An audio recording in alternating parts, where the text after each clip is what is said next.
BJP নেতার বাড়িতে বোমাবাজি এবং খুনের হুমকির অভিযোগ উঠছে। বাড়ির সামনে সাদা থান, ধূপ, ফুলের মালা রেখে যায় অভিযুক্তরা। বিস্তারিত জানাবেন প্রতিনিধি হিমাদ্রির সঙ্গে রয়েছেন। হিমাদ্রি, এই ধরনের হুমকি ভোটের আগে দেওয়া যায়, ভোটের ফল বেরিয়ে গিয়েছে, পালা বদল হয়ে গিয়েছে, অনেকগুলো দিন কেটে গিয়েছে, হঠাৎ করে কে বা কারা এই ঘটনা ঘটালো? দেখো, এই যে নানুরের তিলুটিয়া গ্রাম, সেখানে রসময় দাস বিজেপি নেতা, তার বাড়িতেই বোমাবাজি, তার বাড়ির সামনেই এই সাদা থান বা এই ধরনের জিনিসপত্র রেখে দেওয়া হয়েছে।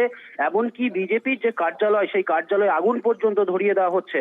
আর এই সমস্ত অভিযোগ কিন্তু তিনি করছেন তৃণমূল কংগ্রেসের বিরুদ্ধে। তিনি বলছেন গ্রামের একটি সাবমার্সিবল ছিল, সেখানে যে ইলেকট্রিক বিল বাকি ছিল, সেই ইলেকট্রিক বিল সকলেই দিয়ে দিলেও তৃণমূলের কয়েকজন নেতৃস্থানীয় তারা সেই বিল দিতে অস্বীকার করছেন এবং রসময় দাস তিনি তার প্রতিবাদ করেছিলেন। আর সে কারণেই তার উপরে এই হামলা, এবং তিনি ইতিমধ্যেই নানুর থানার দ্বারস্থ হয়েছেন। পুলিশ ঘটনাস্থলে এসে সমস্ত নমুনা সংগ্রহ করেছে এবং পুলিশ ইতিমধ্যে তদন্ত শুরু করেছে। কিন্তু প্রশ্ন উঠছে, বিজেপি সরকার ক্ষমতায় রয়েছে, তারপরেও কিভাবে এই ধরনের হুমকির ঘটনা ঘটছে, এটাই কিন্তু তারা একেবারেই হতচকিত হয়ে রয়েছেন। কারণ তারা বলছেন, যদি এইভাবে এই আমলে যদি আমাদের এইভাবে হুমকি দেওয়া হয়, তাহলে তো গ্রাম ছেড়ে পালাতে হবে আমাদের, এমনটাই কিন্তু তারা আশঙ্কা করছেন এবং ভীত সন্ত্রস্ত হয়ে রয়েছেন। তারা সব মিলিয়ে তারা পুলিশের দ্বারস্থ হয়েছেন এবং সুবিচারের আশা করছেন তারা। ধন্যবাদ।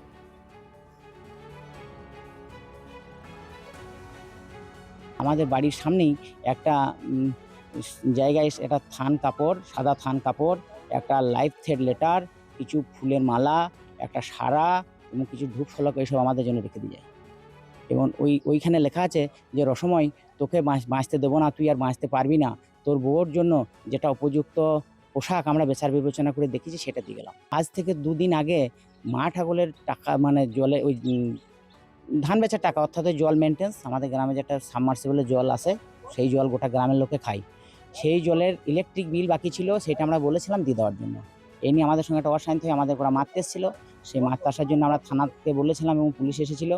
তারপর আমাদেরকে থানাতে ডাকে, আমরা থানাতে যাই, কিন্তু ওরা যায় নাই। সেদিন থেকে আমার উপর রেসারেস্ট আরও বেড়ে যায়। এই যে বিল বাকি, কারা বিল বাকি রেখেছিল? তৃণমূলের নেতারা। এসে দেখছি গ্রামের সব পার্টি অফিসটা করা ছিল, ওটা পুড়িয়ে দিয়েছে। ঘরে বাথরুমের একটা সাদা থান এবং কিছু ফুলের মালা, ফলকা, একটা সারা নামানো ছিল। কিছু অংশ লেখা রয়েছে, ওটা আমার তো মূর্খ, ওরা তো জানি না, ওটা লেখে এখানে নামিয়ে দিয়ে গেছে। কারা করেছে মনে করছে? এটা তৃণমূলের হবে।